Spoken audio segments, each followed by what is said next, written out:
पर भी सवाल खड़े करता है। सोचिए कि इससे पिता के लिए सबसे बड़ा दर्द क्या हो सकता है। यकीनन अपने बच्चे को खो देना, लेकिन ये दर्द तब और बड़ा हो जाता है जब उस मासूम की आखिरी यात्रा भी सम्मानजनक न हो।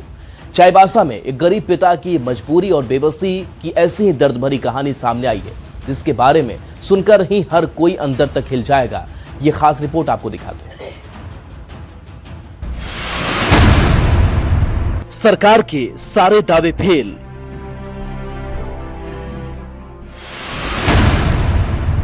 जेब में नहीं थे पैसे, न मिली एम्बुलेंस।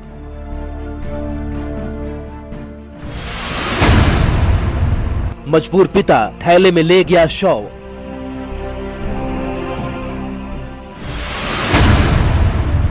बच्चे का शव थैले में टांग कर घर ले गया। झारखंड सरकार भले ही बेहतर स्वास्थ्य सेवाओं के दावे करती हो, लेकिन जमीनी हकीकत कई बार इन दावों की पोल खोल देती है। ताजा मामला चाईबासा से सामने आया है, जहां एक आदिवासी पिता को अपने 4 साल के बेटे का शव घर ले जाने के लिए एम्बुलेंस तक नहीं मिली। मजबूरी में पिता ने मासूम बच्चे के शव को एक थैले में रखकर अस्पताल से अपने गांव तक का सफर तय किया। घटना चाईबासा सदर अस्पताल की है। नुआमुंडी प्रखंड के बालजोड़ी गांव निवासी डिम्बा चातोम्बा अपने 4 साल के बेटे को इलाज के लिए 2 दिन पहले सदर अस्पताल लेकर आए थे। बच्चे की तबीयत गंभीर थी और उसका इलाज अस्पताल में चल रहा था, लेकिन 19 दिसंबर को इलाज के दौरान बच्चे की मौत हो गई, जिससे परिवार पर दुखों का पहाड़ टूट पड़ा। मृत बच्चे के परिजनों के मुताबिक बेटे की मौत के बाद उन्होंने अस्पताल प्रशासन से एम्बुलेंस उपलब्ध कराने की गुहार लगाई थी, ताकि शव को गांव तक ले जाया जा सके, लेकिन एम्बुलेंस या शव वाहन उपलब्ध नहीं कराया गया। बेहद गरीब परिवार से आने वाले डिम्बा चतुम्बा के पास कुल 100 रुपए ही थे। मजबूरी में उन्होंने 20 रुपए की प्लास्टिक थैली खरीदी, उसी में बेटे के शव को लपेटा और बचे पैसों से बस का किराया देकर चाईबासा के नुआमुंडी तक पहुंचे। इसके बाद शव लेकर पैदल ही गांव पहुंच गए। डिम्बा चातुम्बा जब बच्चे का शव लेकर आ रहे थे तो यह तस्वीर जिसने भी देखा उसका दिल दहल गया। लोगों को इस घटना की जानकारी जब मिली तो वे स्तब्ध रह गए और राज्य की स्वास्थ्य व्यवस्था पर गंभीर सवाल खड़े होने लगे। वहीं मामला सामने आने के बाद स्वास्थ्य मंत्री इरफान अंसारी ने संज्ञान लेते हुए कार्रवाई के आदेश दिए। सोशल मीडिया एक्स पर पोस्ट कर लिखा, मैं स्पष्ट करना चाहता हूं कि स्वास्थ्य विभाग में किसी भी प्रकार की लापरवाही बर्दाश्त नहीं की जाएगी। दोषी पाए जाने वालों पर सख्त कार्रवाई सुनिश्चित की जाएगी। नहीं, इसमें बदनाम करने की साजिश कहाँ हो रही है माननीय मंत्री जी, ये तो आपको रिस्पॉन्सिबिलिटी लेनी चाहिए। वो जिस तरीके से एक पिता अपने मरे हुए बच्चे की शव को लेकर झोले में जा रहा था, ये तो शर्मसार करने वाली तस्वीर है। ये सिर्फ स्वास्थ्य मंत्री नहीं, उस इलाके से आने वाले मंत्री दीपक बिरुआ को भी शर्मसार होना चाहिए। जो भी हुआ दुर्भाग्यजनक है, दुखद है, और एक घटना से कोई परसेप्शन क्रिएट करना उचित भी नहीं होता। स्वास्थ्य मंत्री इरफान अंसारी ने भले संज्ञान ले लिया हो, लेकिन इस तस्वीर के सामने आने के बाद कई सवाल उठते हैं। सरकार की सारी योजनाएं क्या सिर्फ कागजों में है? कब तक गरीब जान गंवाते रहेंगे? अस्पताल में एम्बुलेंस क्यों नहीं मिली? क्या गरीब के लिए कोई योजना नहीं है? ऐसे दोषियों पर कब तक कार्रवाई होगी और ये स्वास्थ्य व्यवस्था कब सुधरेगी? न्यूज़ 18 के लिए चाईबासा से रुपेश प्रधान की रिपोर्ट। सिमडेगा से बड़ी खबर है, जहां माता रामेटा रोड पर तेज रफ्तार का कहर देखने को मिला है। तेज रफ्तार कार ने छात्राओं को टक्कर मार दी है। स्कूल जा रही 4 छात्राएं गंभीर रूप से घायल हो गईं। घटना के बाद कार चालक मौके से फरार बताया जा रहा है। जानकारी के मुताबिक चारों छात्राएं साइकिल से स्कूल की तरफ जा रही थी। इस दौरान कार ने उन्हें जोरदार टक्कर मार दी। स्थानीय लोगों की मदद से सभी घायल छात्राओं को सदर अस्पताल लाया गया, जहां से एक छात्रा की गंभीर हालत देख उसे प्राथमिक उपचार के बाद रिम्स रेफर कर दिया गया। आ रही थी साइकिल से, तो इधर से जा रही थी कार, बच्ची लोग को मार के भाग गया। उसका नंबर प्लेट तो गिरल था, मिला, नंबर प्लेट को प्रशासन को दे दिए हैं और बच्ची सबको सदर अस्पताल लेके आए हैं। अभी तो चल रहा है इलाज, अच्छा से अच्छा इलाज होना चाहिए। खबर बोकारो से, जहां डीएमएफटी फंड घोटाले के बाद अब 15वें वित्त की राशि के घोटाले का मामला सामने आया है। मामला गोमिया विधानसभा का है, जहां फर्जी लाभुक बनाकर 15 योजनाओं में लाभुकों के खाते में राशि नहीं भेजकर सीधे एजेंसी के खाते में राशि भेजने का काम किया गया। गड़बड़ी वाटर प्यूरिफायर और जल मीनार बनाने में की गई। प्रखंड विकास पदाधिकारी नम्रता जोशी पर कई गंभीर आरोप लग रहे हैं। इस मामले का खुलासा तब हुआ जब पंचायत समिति सदस्य के पति नीरज कुमार भट्टाचार्य ने इसको लेकर आरटीआई से जवाब मांगा। पहले आरटीआई में जवाब देने से आनाकानी की, लेकिन द्वितीय अपील में यह जानकारी देने का काम किया गया। एक चीज बताइए, आपका पोंडा पंचायत में कस्तूरबा विद्यालय है? पोंडा पंचायत में कस्तूरबा, हाँ। तो आप इसमें क्या बोलते हैं, पेयजल मीनार लगाए हैं? ना। आप नहीं लगाए हैं ना। तो फिर आपका नाम पे यहाँ बिल कैसे निकला है? मेरे नाम से बिल निकला है। आपके पिताजी का क्या नाम है? सहदेव किसको? सहदेव किसको? तो आपको जानकारी है? नहीं, इसके बारे में तो जानकारी नहीं है। कसमार थाना में आप पेयजल का मसदती लगाए हैं, प्यूरिफायर? नहीं हैं? ना। आप नहीं लगाए हैं? नहीं। तो आपके नाम पे पेमेंट कैसे हुआ? आप अध्यक्ष कैसे बन गए? नहीं, इसके बारे में मुझे कोई आइडिया नहीं। तो इसमें सारे का सारे फर्जी लाभुक सबको मैंने टच किया, सबको मैंने कॉल किया, मैंने कार्यस्थल पर गया तो प्राकलन के अनुरूप काम भी नहीं हुआ है और जितने भी लाभुक है सब फर्जी हैं। हाँ, सारा चीज में घटोला ही हुआ है, किसी को कोई पता नहीं। और यहाँ प्रमुख और वीडियो मैडम दोनों मिलके ही सारा कुछ किया, हम लोग को कोई पता नहीं। तो बाद में हम लोग को पता चला कि पंचायत समिति का सारा सो ऐसा हो गया है, फंड गमन हो गया है। घोटाला 80 लाख का घोटाला हुआ है। अभी फिलहाल हमारे जानकारी के अनुसार से अभी 15 फाइल का जो है माने हम चाहते हैं कि लाभुक समिति के द्वारा धरातल में काम हो और एक सही रूप से काम हो। ऐसे नहीं कि 2,49,000 का योजना बना के और 30,000 का मशीन लगा दिया जाए और सीधे आंख में धूल माने ये कर दिया जाए।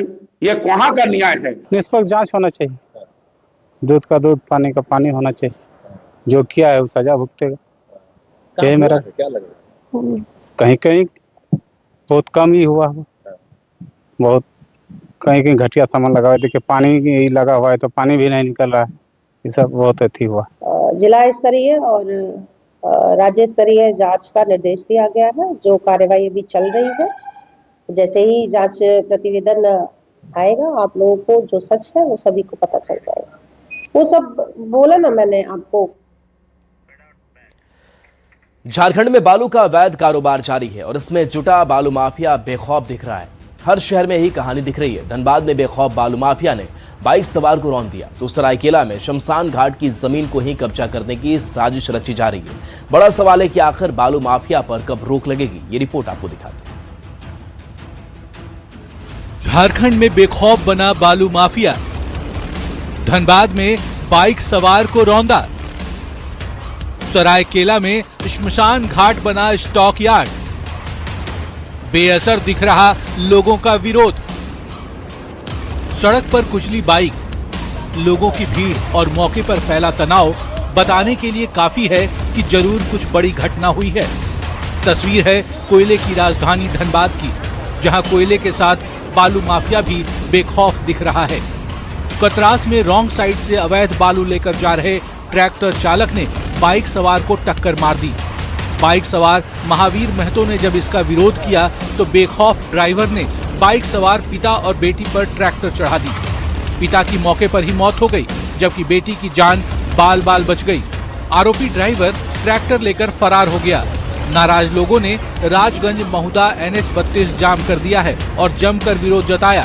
लोग पुलिस की कार्यशैली से नाराज दिख रहे हैं। पापा उसको पूरा बोले कि तुम गाड़ी रोको और नीचे उतरो, वो नहीं उतरा। पापा आगे से रोक रहे थे, मतलब वो उतर ही नहीं रहा था, मतलब ट्रैक्टर चला ही रहा था, मतलब पापा पूरा रोक रहे थे, वो नहीं रुका तो चढ़ा दिया पापा। अभी कहाँ सही तरीका से बालू कहाँ चल रहा है? इधर नहीं चल रहा है। तो कहीं बालू का अवसर हुआ है कहीं? अच्छा, एक बात बताइए, मतलब रोड सुरक्षा कर्मी के लिए जो दिया जाता है, आपका जो रोड में रहता है, वो लोग कहाँ चल गया इस टाइम कि बालू पार होता है? धनबाद ही नहीं, सरायकेला में भी बालू माफिया को पुलिस प्रशासन का भय नहीं दिखता। चांडिल में कपाली ओपी के गौरी घाट में श्मशान घाट को ही बालू माफिया ने स्टॉक यार्ड बना दिया है। लोगों में बालू माफिया से नाराजगी दिख रही है। बालू उठाओ, बंद करो, खाली करो। शमशान घाट को बालू माफिया के चंगुल से मुक्त कराने की मांग को लेकर लोगों ने विरोध प्रदर्शन किया।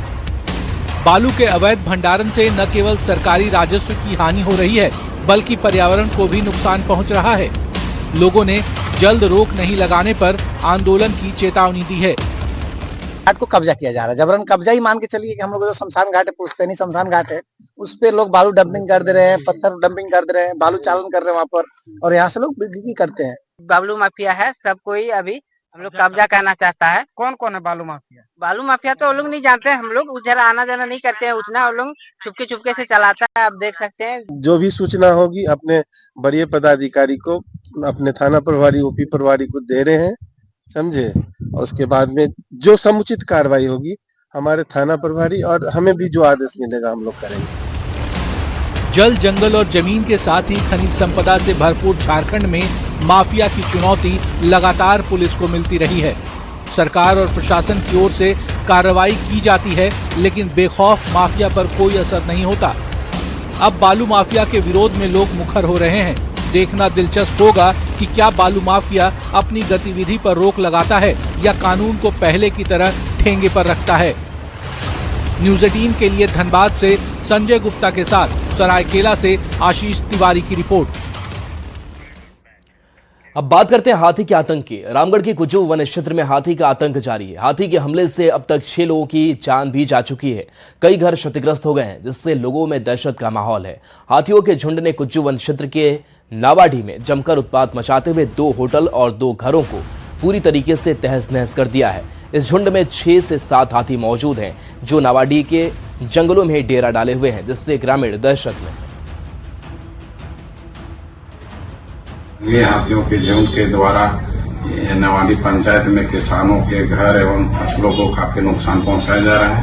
हम वन विभाग से मांग करते हैं कि इनके जो नुकसान हुआ है, इनका जल्द से जल्द भरपाई किया जाए।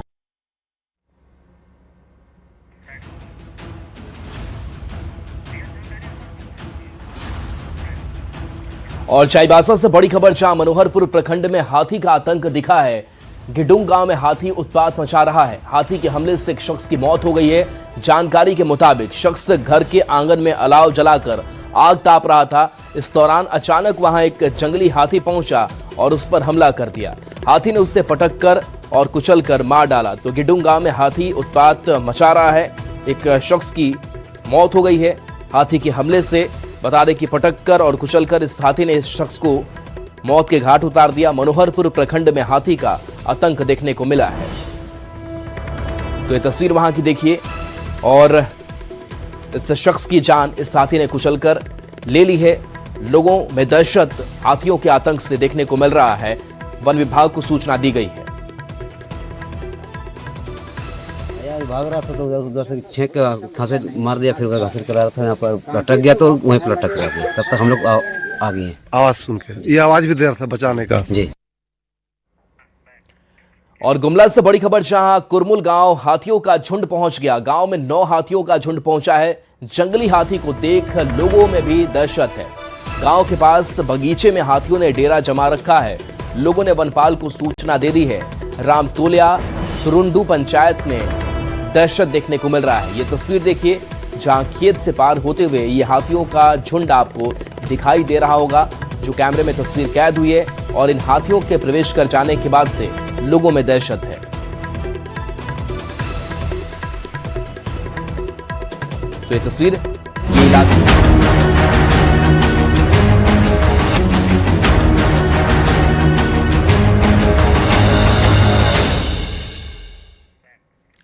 अगली खबर मौसम से जुड़ी हुई है। झारखंड में कड़ाके की ठंड के बीच घने कोहरे की चादर बढ़ चुकी है। विजिबिलिटी बहुत कम हो गई है। इसकी वजह से गाड़ियों की रफ्तार थम गई है। चाईबासा में भी घने कोहरे का असर देखने को मिल रहा है, जिससे गाड़ियों की रफ्तार धीमी है। ठंड और कोहरे के चलते स्कूली बच्चों को भी काफी परेशानी हो रही है। पश्चिमी सिंहभूम चाईबासा जिला में अब ठंड काफी अधिक बढ़ गई है। आज सुबह से ही घना कोहरा छाया हुआ है क्षेत्र में, जिससे लोगों को सड़क पर चलने में भी काफी समस्या हो रही है। कोहरे के कारण आप देख रहे हैं लोग लाइट जलाकर सड़क पर चल रहे हैं। लोगों को आवागमन में काफी समस्या का सामना करना पड़ रहा है। विजिबिलिटी इतनी कम है कि अभी 9 बजे का समय होने जा रहा है, लेकिन लोगों को कोहरे के कारण लोगों को अपने वाहनों में लाइट जलाकर चलना पड़ रहा है और ठंड से आम जनजीवन पूरी तरह से प्रभावित हो गया है। लोग ठंड बढ़ने से अलाव का सहारा ले रहे हैं, लेकिन उससे भी लोगों को काफी राहत नहीं मिल रही है और छोटे छोटे बच्चे जो स्कूल जा रहे हैं उन्हें भी इस ठंड से काफी परेशानी हो रही है। कोहरे के कारण आम जनजीवन के अलावा स्कूली बच्चों और कामकाज से बाहर निकलने वाले लोगों को काफी परेशानी हो रही है। रुपेश प्रधान, न्यूज 18, चाईबासा। हजारीबाग में भी कड़ाके की ठंड ने लोगों की परेशानी बढ़ा दी है। दिन और रात दोनों समय शीतलहर का असर साफ तौर पर देखा जा रहा है। घने कोहरे के चलते विजिबिलिटी बिल्कुल शून्य हो गई है। कपकपाती ठंड से बचने के लिए लोग अलाव का सहारा ले रहे हैं।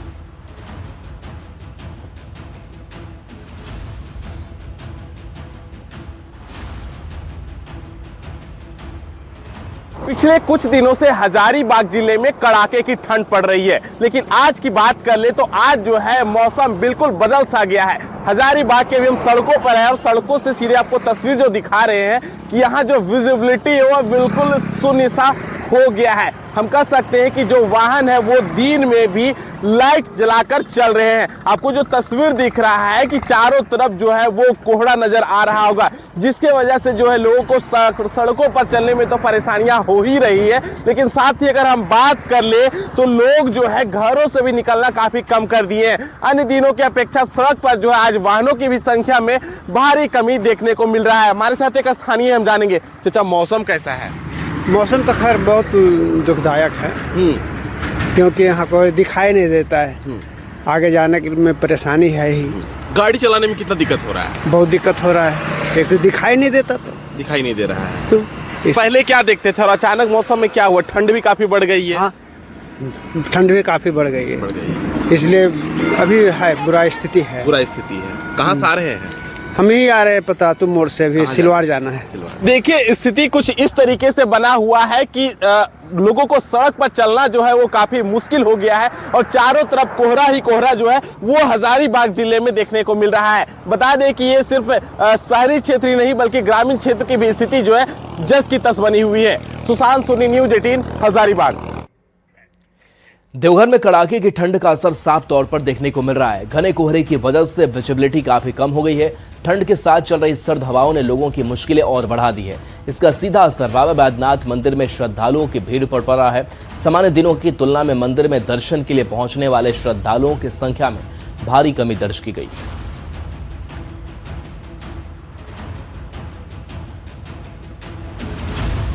अनुष्ठान, यज्ञोपवीत, विवाह इत्यादि सब कुछ बंद है, तो उस कारण से भीड़ बहुत कम चल रही है।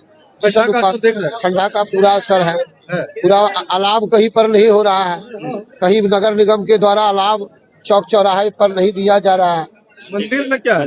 मंदिर का स्थिति खराब है। यहाँ भी गरीब गुरुआ को कम्बल बंटता था, वो भी नहीं बंट रहा है। पूरे राज्य में कड़ाके की ठंड बढ़ गई है। अगर हम देवघर की बात करें तो देवघर में भी पूरे घने कोहरे से पूरे देवघर को ढक लिया गया। इस वक्त हम बाबा बैद्यनाथ मंदिर प्रांगण में हैं और आप देख सकते हैं कि ठंड का असर देवघर के बाबा बैद्यनाथ मंदिर प्रांगण में भी देखने को मिल रहा है। इस समय जो है यात्रियों का फ्लो काफी ज्यादा होता था, लेकिन ठंड बढ़ जाने से यात्री जो है काफी कम पहुंच रहे हैं। मंदिर के पुरोहित बताते हैं कि इस वक्त जो है काफी बंगाल से लोग पहुंचते थे, मध्य प्रदेश से लोग पहुंचते थे, लेकिन ठंड की वजह से श्रद्धालुओं में भी कमी देखी जा रही है। तो ठंड का असर सीधे तौर पर धर्म में भी पड़ रहा है। लोग घरों में दुबके हुए हैं। जिस तरह से आसमान में बादल छाए हुए हैं, घना कोहरा से पूरा देवनगरी देवघर ढका हुआ है, ऐसे में जो श्रद्धालुओं की संख्या है वो देवघर में कम देखी जा रही है। तो कुल मिलाकर हम ये कह सकते हैं कि ठंड का असर सीधे तौर पर बाबा बैद्यनाथ मंदिर में भी देखने को मिल रहा है। मनीष दुबे, न्यूज 18, देवघर। रुक करते हैं अगली खबर की ओर। धनबाद बीसीसीएल मुख्यालय कोयला भवन के मुख्य गेट पर राष्ट्रीय जनता कामगार संघ ने एक दिवसीय धरना देकर अपना विरोध जताया। इस दौरान धरना दे रहे संघ के लोगों ने जमकर बीसीसीएल प्रबंधन के खिलाफ नारेबाजी करते हुए प्रदर्शन भी किया। बीसीसीएल प्रबंधन पर रोजगार मेला के नाम पर मृत श्रमिकों के आश्रितों के साथ अन्याय करने का आरोप लगाया है। का जो भी नियोजन है उस पर अविलंब कार्रवाई किया जाए, ये मात्र सांकेतिक विरोध है। अगर प्रबंधन अपना कार्य नहीं करे तो कोयला भवन का ईंट से ईंट बजा देंगे। लेकिन सीएमडी से लेकर डीपी तक इस पे कोई वार्ता नहीं किया गया, जिससे बाद होकर हम लोगों ने 19 तारीख को आज यहाँ पे गेट मीटिंग करने का और गेट जो है विरोध प्रदर्शन करने का हम लोग जो है काम किया।